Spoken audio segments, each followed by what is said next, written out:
We are at this stage where we have an aging population, we have a sick care system, and we cannot afford this system. And if you look at the cost to governments, the cost to employers, it's a big issue. I think in the last few years, the global trend is that political consideration is driving national economic and industrial policy. And as a result of that, the impact on global economic policy is much more acute than before. I would just say the biggest macro trend that I see is the amount of capital that is needed to digitize, to decarbonize, to rebuild our infrastructure.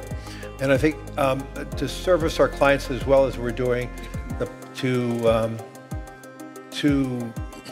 have the trading volume that we are instituting, it just requires more and more technology. We've been using machine learning techniques for about a decade now in our day-to-day activity, which impacts about $400 billion of asset trading per day.